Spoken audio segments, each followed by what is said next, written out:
would imagine a world cloaked in shadow, where the air itself feels heavy with fear.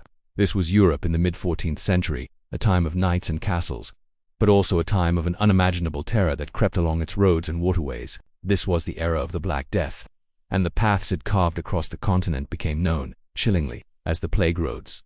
Cut to animated maps showing trade routes from Asia to Europe. So, how did this invisible killer travel so fast and so far? It all started with trade.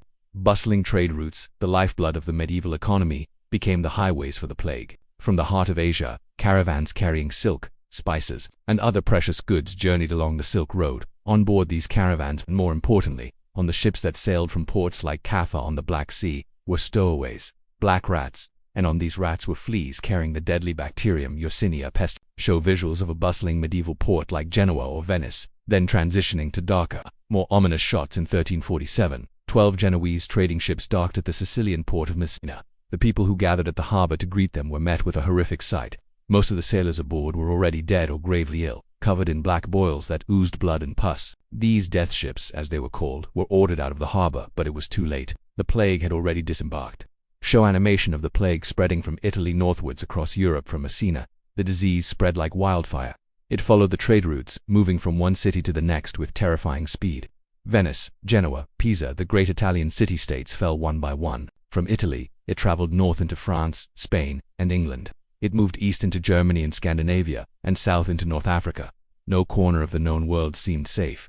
Within just 5 years, the Black Death had redrawn the map of Europe, not with new borders, but with an overwhelming tide of death. Cut to visuals depicting medieval life, crowded cities, poor sanitation. But why was it so devastating? You have to understand what medieval cities were like. They were crowded, filthy, and lacked any concept of modern sanitation. People lived in close quarters with their animals. Waste was thrown directly into the streets. It was the perfect breeding ground for rats and, by extension, the plague. A person could wake up healthy in the morning and be dead by nightfall. The symptoms were terrifying: fever, chills, vomiting, and the telltale buboes, painful swellings in the lymph nodes. Show reenactments or illustrations of plague doctors with their beaked masks in the face of this overwhelming catastrophe. People were desperate for answers and cures. Physicians of the time were powerless. Their theories were based on imbalances of the four humors, or bad air, known as miasma. This led to the iconic image of the plague doctor, with his long beak-like mask filled with aromatic herbs, thought to protect him from the poisoned air.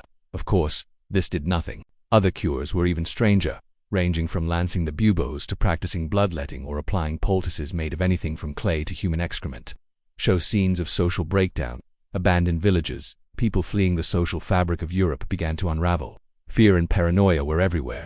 People abandoned their families, leaving the sick to die alone. Priests, who were needed to give last rites, often fled in terror themselves. Entire villages were wiped out, becoming ghost towns, silent testimonials to the plague's ferocity. The world seemed to be ending, and many believed it was a punishment from God. This led to the rise of movements like the flagellants, groups of people who would travel from town to town, whipping themselves in public displays of penance, hoping to appease a wrathful God. Transition to scenes of economic and social change. Peasants working in fields, construction of new buildings. But humanity is resilient. After the initial wave of devastation, which wiped out an estimated 30 to 60% of Europe's population, something incredible happened.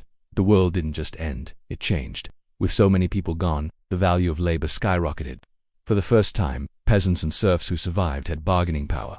They could demand higher wages and better conditions. This massive social and economic shift helped to weaken the old feudal system and paved the way for the rise of a new middle class. Show art and architecture of the Renaissance. The psychological impact was profound as well. The Black Death forced people to confront mortality on a daily basis. This intense focus on life and death is reflected in the art of the period, which became more morbid and focused on themes of mortality. Yet, this shared trauma also, arguably, helped to fuel the intellectual and artistic curiosity that would blossom into the Renaissance.